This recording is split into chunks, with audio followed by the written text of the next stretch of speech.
I'm a Ford, not a Lincoln. My fellow Americans, our long national nightmare is over. This nation is sound, this nation is secure, this nation is on the march.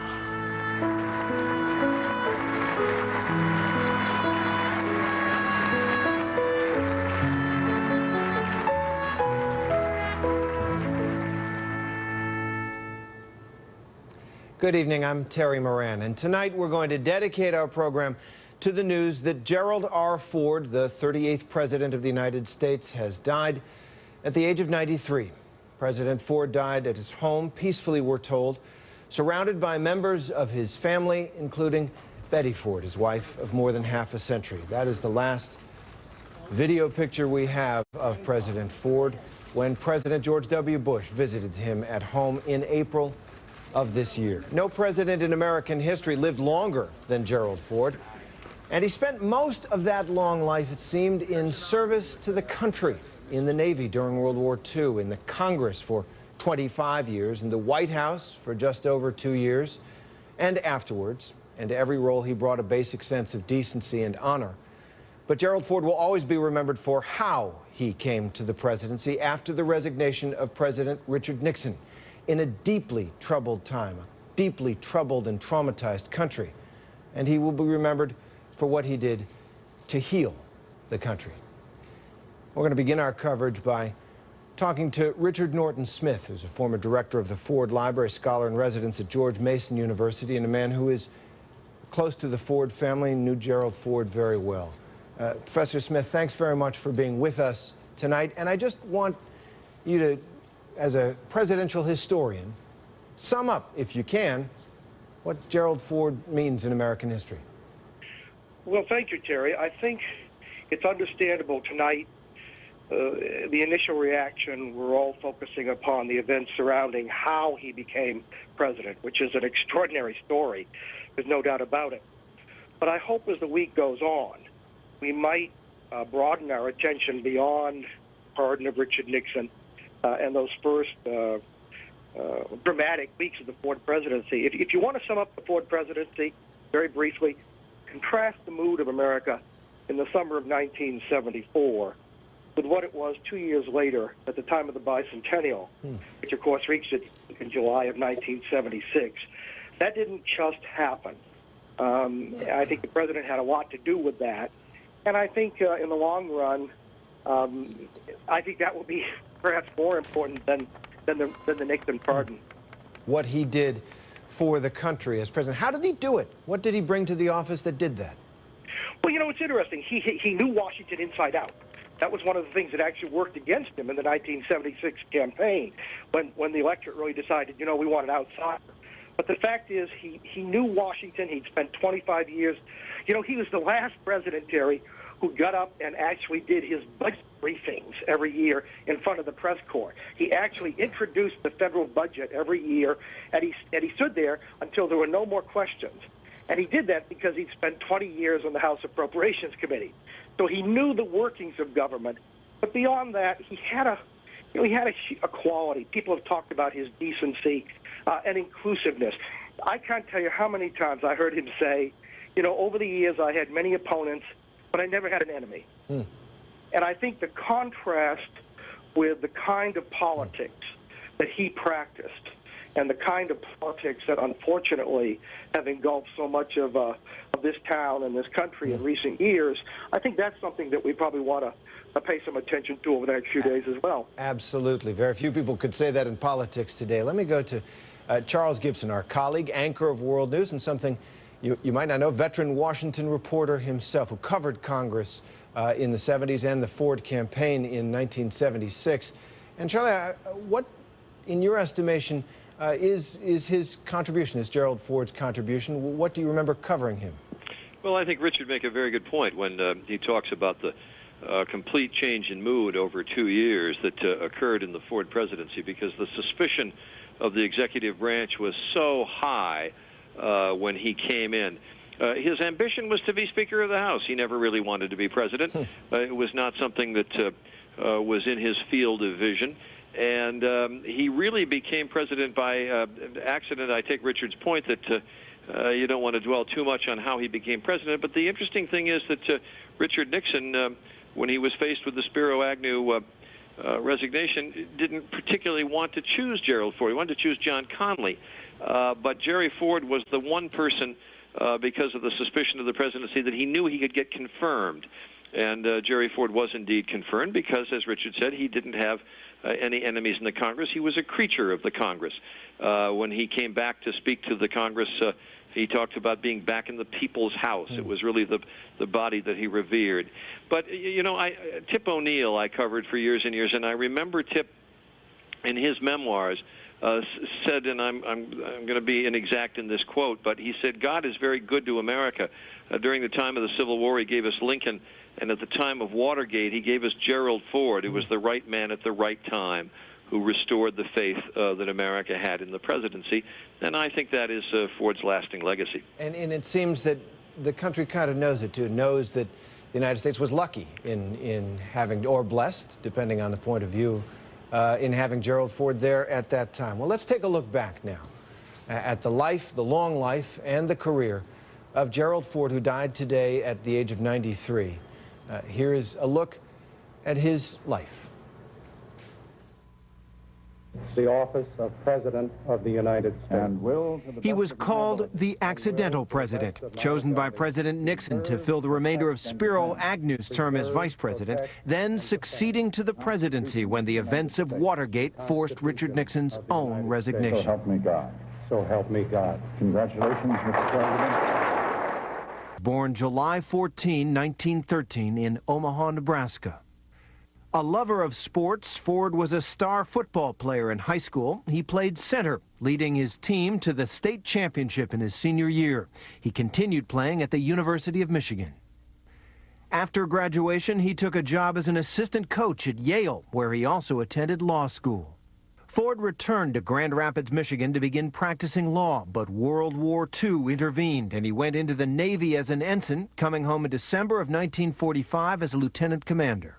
In 1948, he decided to run for Congress from Michigan's 5th congressional district. He won the general election in November with 61% of the vote. During that campaign, he married Elizabeth Bloomer, Betty. As a young congressman, Ford was not exactly considered a star of the Republican Party, but he was a team player. In 1965, he outmaneuvered incumbent Charles Halleck, succeeding him as House Minority Leader. Ford was now only one step away from his long-cherished goal, Speaker of the House. It was while he was Minority Leader that an embattled Richard Nixon chose Ford in October 1973 as his vice president when Spiro Agnew resigned. The choice was met with overwhelming congressional approval from both parties. Ford himself was subdued. I'm a Ford, not a Lincoln.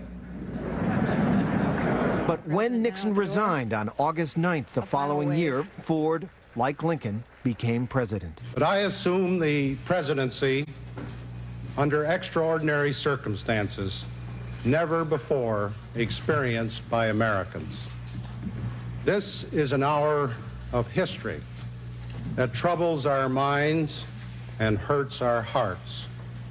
My fellow Americans, our long national nightmare is over. It was almost as if the country breathed a collective sigh of relief. Good old Jerry was now in the White House. But on the morning of September 8th, the good feeling ended. Ford announced he had given Richard Nixon a full, free, and absolute pardon. And for the first time, a president had to appear before a congressional committee to explain his actions. People, there was no deal, period. There were other problems during his presidency. First among them, he faced a full-scale recession. Things seemed to fare no better on the international front. In April 1975, Americans witnessed the scenes of their countrymen being airlifted from the roof of the U.S. Embassy in Saigon as the North Vietnamese took over the city. A month later, Cambodians captured the American merchant ship Mayaguez. President Ford ordered a rescue. It was successful, but at a cost of 40 Americans dead and 50 wounded. In 1976, Ford successfully fended off a challenge from Ronald Reagan to capture his party's nomination.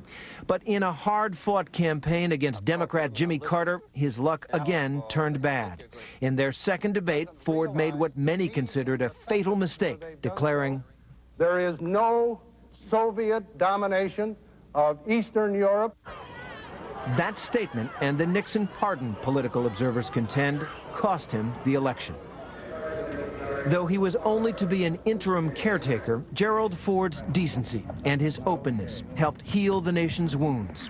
He will be remembered by many as good old Jerry. A unique contribution to the country and the presidency. We'll take a break now. When we come back, Gerald Ford through the eyes of his White House photographer.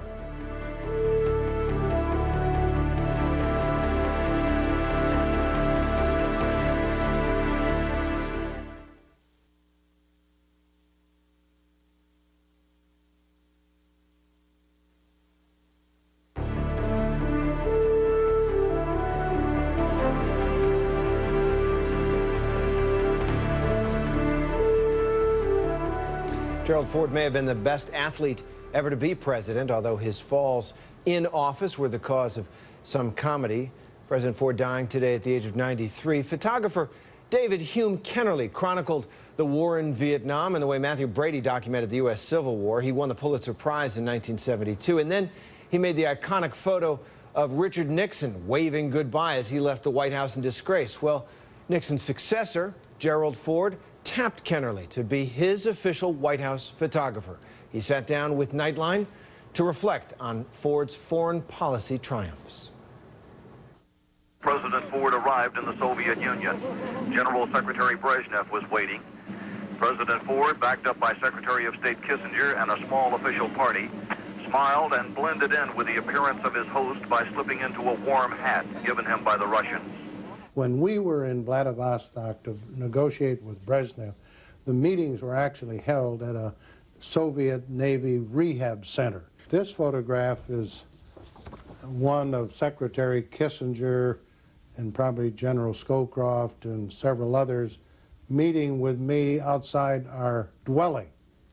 We had to meet outside because we knew that the Soviets had bugged the place where we were staying. This photo shows that wolf coat that I had that Mr. Brezhnev admired as we landed at the airport. After our final luncheon, Mr. Brezhnev said to me, would I like to go in and see Vladivostok? I said, yes, I would be very pleased. So I left the luncheon, got in the limousine. Mr. Brezhnev sat on my left, I sat on his right in the back seat, and he reached over and grabbed my left hand and squeezed it very tightly. Mr. Brezhnev said to me, under no circumstances can we permit a nuclear war to develop. And I pledge to you, representing my country, I will do all I can to work with you and prevent a nuclear tragic war. It was a very touching moment. I think he was sincere. When I left Mr. Brezhnev at the airport following our negotiations of Vladivostok, I thought as a gesture I could give him this beautiful wolf coat, which I did, and he was very, very grateful. And these are tonight's headlines. South Vietnam surrenders and the Communists occupy Saigon. We have dramatic film of the evacuation of Americans and Vietnamese from Saigon. This was in the Roosevelt room. I think that was where you really made the decision at that point to get the evacuation underway. Situation brought about a difference of opinion. We had Secretary of Defense Schlesinger who wanted to get out more quickly. And we had Graham Martin, the American ambassador to South Vietnam, who wanted to stay till the end, if not longer. And Secretary Kissinger and I had these two different opinions, one from Schlesinger and one from Martin.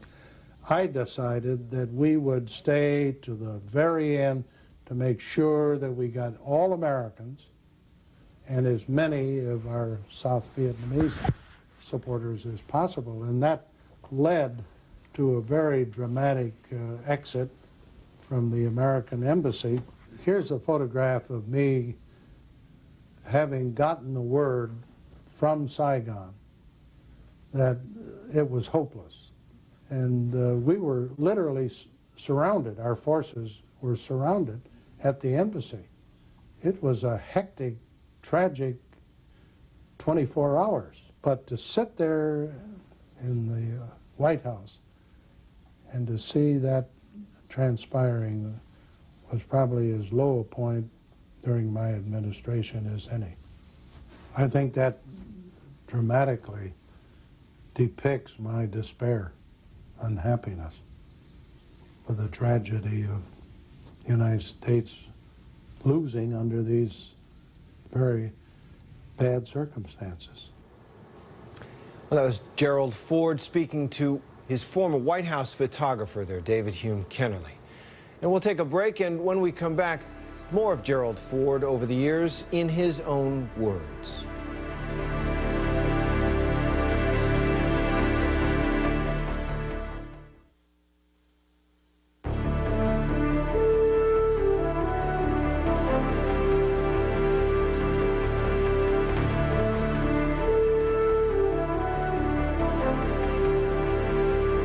A few years ago, on his 90th birthday in July 2003, President Ford sat down for an interview to discuss his years in the White House. He spoke about his disappointment over Watergate, his decision to pardon Richard Nixon, and how he hoped to be remembered. So, here's more of President Gerald Ford in the first person.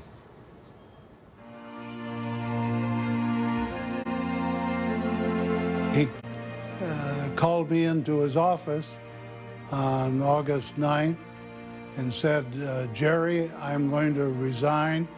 I wish you the best. You will take over. It's a tough circumstance, but I have faith you'll do a good job. I said, this is a sad incident in our friendship, but I'm prepared to do the job. The office of President of the United States. And will my total political ambition was to be Speaker of the House of Representatives. Well, I was about to quit the Congress, and then Mr. Agnew resigned, and Mr. Nixon resigned. That was totally unplanned from my point of view. This is an hour of history that troubles our minds and hurts our hearts. I was badly shaken because I was misled by the White House on what the facts were. In other words, they were dishonest in their dealing with me. My fellow Americans, our long national nightmare is over. That's why it was important for me to totally change the public impression of the White House from the point of view of honesty and integrity. When I became president, I had the war in Vietnam, which we were trying to end. I had a very full platter of foreign and domestic problems as president. A full, free, and absolute pardon unto Richard Nixon. The only way to get rid of Mr. Nixon's problems was to pardon him. There were certain people in our society who just hated Mr. Nixon so much they couldn't stand to see him pardoned.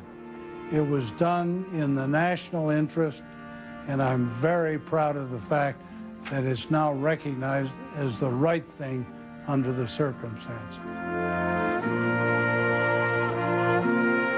I hope that public and the historians, when they write about my administration, will say that President Ford over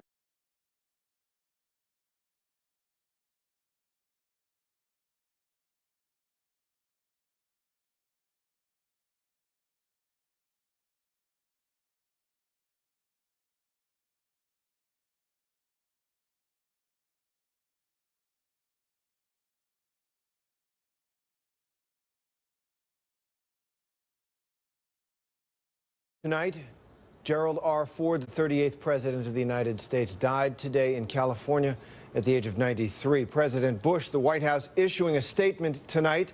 President Bush calling President Ford a great American, saying he assumed the presidency in an hour of national turmoil. With his quiet integrity, common sense, and kind instincts, President Ford helped heal our land and restore public confidence in the presidency. We are told President Bush has called Betty Ford, President Ford's widow, and that he will attend the state funeral of President Ford. That will come in a few days after President Ford's remains lie in repose in California, and then he will lie in state in the rotunda of the United States Capitol in Washington. ABC News will have complete coverage of these stories as we remember the life and the contributions to our country of Gerald R. Ford. That's our report tonight. I'm Terry Moran for Cynthia McFadden and Martin Bashir and all of us. Good night, America.